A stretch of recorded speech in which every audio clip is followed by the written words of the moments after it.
Өткен жылдың соңына қарай Отырар ауданында жаңа мектеп қолданысқа тапсырылған болатын. Заманауи үлгідегі білім мекемесі Қазақстан Республикасының президенті Қасым-Жомарт Тоқаевтың тапсырмасымен жүзеге асырылып жатқан жайлы мектеп ұлттық жобасы аясында салынған. Аудан орталығы Шәуілдір елді мекенінде орналасқан білім ордасы 600 орынға шақталған. Самұрық Қазына Construction акционерлік қоғамының тапсырысымен жүзеге асқан оқу ордасының жалпы алаңы 3 гектарды құраса, нысан инженерлік инфрақұрылыммен толық қамтамасыз етілген. Аудан тұрғындары үшін үлкен қуанышқа айналған жайлы мектеп бүгінгі күні Отырар аудандық білім бөліміне қарасты нөмірі 1 жалпы орта білім беретін мектебі деп аталса, озық үлгідегі мекемеде қазіргі таңда 450-ге тарта ауыл баласы сапалы білім алуда. Осы орайда мектеп директоры Масанов Нұрман Сәрсенұлымен арнайы сұхбаттасқан болатынбыз. Мен өзім нөмір 1 жалпы білім беретін мектепке декабрьдің 5 күні бұйрық алдым. Сол 5-нен бастап осы мектептің тыныс-тіршілігінде жұмыс жасап жатқан жағдайымыз бар. Енді мектебіміз 10 февральдан бастап оқушылар қабылдады. Бүгінгі таңда 450-ге жуық оқушымыз бар. Енді оқушыларымыз осы Шәуілдір ауыл округінде орналасқан Өзбекәлі Жәнібеков атындағы лицей-интернаты, Шәмші Қалдаяқ мектеп гимназиядан, сонымен қатар мына орталықтан Темірбек Ибрагимовтен, Темір мектебінен осы мектептерден оқушылар келіп жатыр. Енді оқушыларымыздың деңгейі енді әртүрлі мектептен болған екен, қазір адаптациядан өтті оқушыларымыз. Сонымен қатар осы мектептерден переводпен мұғалімдеріміз де келді. Қазіргі таңда мұғалімдеріміз де, оқушыларымыз да жайлы мектепке келіп жұмыс жасап жатыр. Білім алып жатыр оқушыларымыз, бір қатар жетістіктерге жетіп жатыр оқушыларымыз. Оны өзімізде Facebook парақшамызда, Instagram парақшамызда, TikTok парақшамызда жариялап, әлеуметтік желіге жариялап отырмыз. Нөмір 1 жалпы білім беретін мектеп, жайлы мектеп бағдарламасы Отырар ауданында осы бір мектеп. Еліміздің президенті Қасым-Жомарт Кемелұлы Тоқаевқа шынайы алғысымыз шексіз. Ұжыммен бірге оқушыларымыз да. Сондықтан біз енді жайлы орта қалыптастыруымыз керек қой. Оқушыға да, мұғалімге де. Сондықтан біздің мектепке келіп жатқан ата-аналарымыз дән риза. Енді 1 мен 4 сыныптың жаңа айтып өттім ғой, батырлар жырынан бастап қазір жаттап жатыр оқушыларымыз. Үйіне барып жаттап жатыр. Ата-анамен, ата-әжесімен жаттап жатыр. Мінекей ол да бізге қуаныш. Звондап жатқан ата-аналарымыз бар. Қандай керемет. Бірнеше іс-шаралар өткіздік. Наурыз іс-шарасын өткіздік. Міне ауылдан баталайды деп.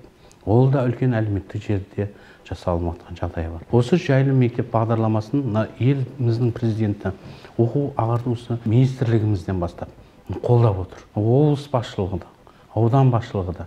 Мына өзіміздің білім бөлімі басшысы Құдайберген Қайпекұлы үлкен атсалысып іс-шарамызда да, қай кезде де басында осындай үлкен жұмыстар жүріп отыр мектебімізде. Ашылған 4-5 айдың ішінде бір қатар жетістіктерге жетіп жатырмыз деп айтып өттіңіз. Қандай жетістіктер атап айтқанда? Атап айтқанда, мына Астана қаласына 4 оқушымыз бар, 3 сыныптан, Абай және Мұқағали оқуларынан. Сол оқуда 4 оқушымыз, 3 оқушысы 1-ші орын алды. 1-ші орын алып, Турция мемлекетіне сертификатымен жолдама алып келді. 4 оқушымызда. 3-еуі 1-ші орын, 3-еуі 2-ші орын. Ол да біз үшін жетістік. Сонымен қатар мына дзюдо, облыстық дзюдо күресінен бір оқушымыз 1-ші орын алды. Медалмен иеленді. Ол да біз үшін жетістік. Сонымен қатар 11-ші сыныпта бір оқушымыз республикалық айтысқа қатысайын деп отыр. Енді біз мектептегі осы оқушылардың жаңағы білім сапасын көтеру мақсатында және қызығушылық өзі бір жұлдыз ғой енді сондай оқушыларымыз. Әр бала бір жұлдыз деген бұрыш ашып, сол балалардың суретімен артынан жарқыратып жұлдыз жасады. Қазір оқушыларымыз сол тақтаға ілінгісі кеп, білім сапасын күннен күнге дамытып жатқан жағдайы бар. Үйіне барып, мен сол неде мен де тұруым керек деген принцип қойдық. Енді ол неге? Әлемдегі жұлдыздар, Қазақстанымыздың жұлдыздары және әлемдегі жұлдыздар деген тағы бір тақта ашығымыз бар. Соған бағыттап бала тәлім тәрбие алады, өнеге алады, сондай жұлдыз болам деп талпынады деген мақсатымыз бар. Мұғалімдер қалай іріктедіңіздер? Енді жайлы мектеп барлық стандарт бойынша білім сапасы жоғары болу керек, талап жоғары. Дұрыс айтасыз, өте орынды. Енді мұғалімді ең алғаш қабылдаудың алдында бұл бірінші мектепке кіргеннен кейін педагог кадрлардың составы дұрыс болмай, ол оқушы бұл мектепке қызықпайтын, айдан анық. Бірінші кезекте мұғалімнің жаңа құрамы, педагогикалық качество дейміз ғой. Енді оған баста назарда болды. Менің қазіргі таңда 50% мұғалімдеріміз сарапшы, зерттеуші, бір шебер мұғаліміміз бар. Енді әрине заң 57-ші бұйрықпен заң бәрімізге бірдей. Көпшілігі бізде шәмші қалдаяқтан келді. Оқушылар келгеннен кейін мұғалімді іріктеп алуға тура келді. Енді жақсы мұғалімде жақсы жерге жұмыс жасағысы келеді. Біз өзіміз бірінші реклама жасадық. Мектебіміз туралы, мектебіміздің материалдық база туралы. Осы материалдық базамен жұмыс жасау үшін кадрлар дұрыс болу мақсатында біз жарнама жаздық. 3 тілде жарияладық ауданымызға. Барлығын көрсеттік. Сосын бір мақтанатын жағдайымыз, біз Отырар ауданының Әл-Фараби ассоциациясы деген шарт құрдық. Оған осы ауданнан түлеп ұшқан жас ғалымдар жәрдем берді. Сондайдың әрекеті болу керек. Сонымен дұрыс мұғалімдер жайлап келе бастады мектебімізге. Аудандық білім бөліміне барды. Бұл тарапта білім бөлімінің басшысы Құдайберген Қайыпбекұлының үлкен көмегі дейді. Көмегі болды. Осындай президентіміздің ашылып отқан мектебіне жақсы мұғалімдер баруына жәрдемдесті. Біз конкурс жарияладық. 1 дүркін, 2 дүркін, 3 дүркін конкурста жарияладық. Оның ішінде атап айтатын болсақ, бастауыш сынып пән мұғаліміне Жетісай қаласына бір шебер мұғалім түсті. Қазір 3-ші сыныпқа шебер мұғалім сабақ береді. Бір шеберіміз бар деп. Ол да біз үшін мақтаныш. Ата-аналар тарапынан келесі жылға шебер мұғалімімізге жазылып тіркеліп отқандар бар. Сонымен қатар математика пән мұғалімде дәл солай болды. Орыс тілі пән мұғалімде жарияладық конкурсқа. Отырар ауданында 20-дан астам мектептер бар, жаңылыспасам. Енді олардың артықшылығы қалай? Бұл жайлы мектепте қандай мүмкіндіктер қарастырылып отыр? Енді біздің жайлы мектеп болғаннан кейін бізде қазір ауданымызда жалпы орта негізгі мектептер 30. Енді сол мектептерден артықшылығымыз не деді деген сұраққа келетін болсақ, ол мектептерден артықшылығымыз материалдық базамызда. Бірінші айтатын болсақ, оның ішінде бізде STEM кабинеті бар, робототехника, информатика кабинеті бар. Сонымен қатар кіші балдармен 1-4-тегі арналған информатика, робототехникамыз бар. Робототехника өз алдына кабинетіміз бар. Лингвистика деген кабинет бар.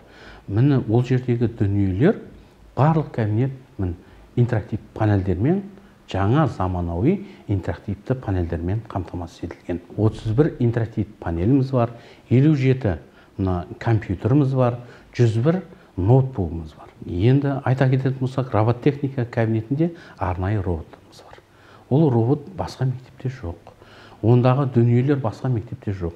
Халықаралық деңгейде жарысқа қатысатын дүниемен қамтамасыз етілген. Ал енді химия биологияға келетін болсақ, бұл жерде нанобиология, нанохимия зертханалық кабинеттерімізде барлық құрал жабдықтар басқа мектептерде жоқ құрал жабдықтармен қамтамасыз етілген. Бұл деген материалдық базамыз қаладағы мектеп пен ауылдағы мектеп тең дәрежеде.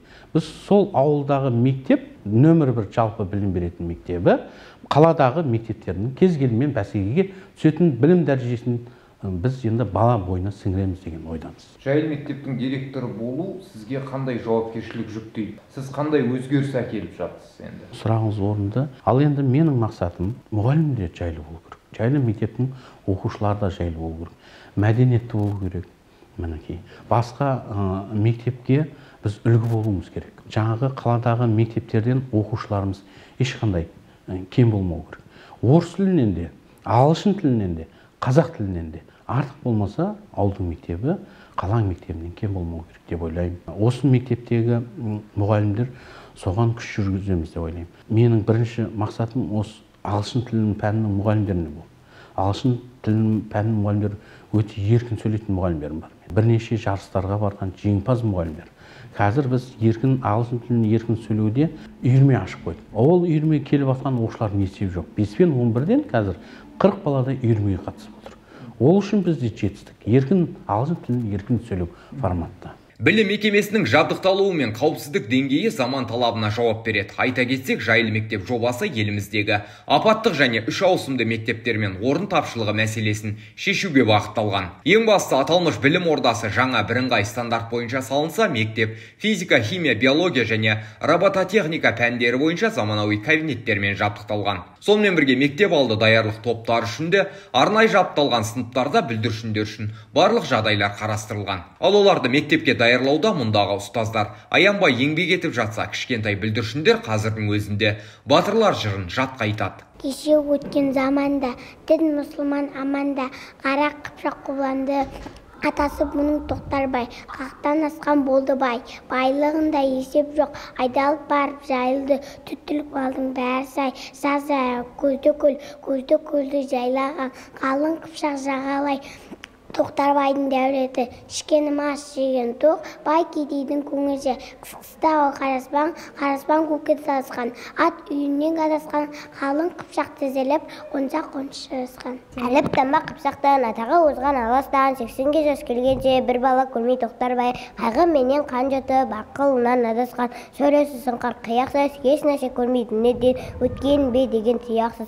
Тоқтарбайдың зарына қамын құсап қайысқан, әуле қоймай қытырып етегін жеңгел сыдырып жетіп бірге танысқан, әулеге ат айтып, қорасанға қой айтып, қабыл болған тірегі, жарылғандай жүрегі, аналықтай бәйбіше қабырғасы майысқан. Мен ата алайды, қылшық жырында қарайды, құландыдай батырды күшті тартып барады. Бір нәрсе күн жолдырым, азған әміз молдырып, өткен күнді санады, бір күндері болғанда, қада жолдың үстіне қалың жылқы жарып, екі жақта қалады. Құртқасынды сұлың химеден басын шығарып, жылқыға көзін салады. Ортасында жылқының көгала бейі жусаптыр, құртқаны көзі салады. Тоқтатып күймесін, ақтап тастап түймесін, шақылба ұстан құландыдай баланы бейіне көріп сынады. Мынау жатқан көп жұртқа кімдікі деп сұрады. Мынау тұрған мені берсен де алғымдай батырға әмір қылады. Мектепте оқушылардың IT құзыреттілігін, ғылыми және шығармашылық әлеуетін қолдау үшін заманауи робототехника кабинеттері, компьютерлік сыныптар және STEM зертханалары да жасақталған. Бұл өз кезегінде қала мен ауыл мектептері арасындағы айырмашылықты теңестіріп отыр. Осылай деген мектеп директоры жайлы мектепте сапалы білім беру үшін барлық қолайлы жағдайлар қарастырылғандығын жеткізді. 30 жылдың ішінде шеберлік таныту ол еңбекпен келетін нәрсе, еңбекпен келетін дүние. Бастауыш сынып болғаннан кейін әр баланың кілтін табу ол оңай емес. Әр баланың кілтін табу, әр бала келген кезде оған мейіріммен қарау керек. Мейірім қаншалықты мейірім түседі, бала соншалықты мұғалімді жақсы көреді. Ол неге байланысты? Ол мен өзім бастауыш сыныпта таңдадым, мен бастауыш сынып мұғалім болам деп. Өйткені мен өзімнің бастауышта берген Сара Юнусова деген апайым бар, оны қатты жақсы көрдім. Таңдағанын өкінбеймін.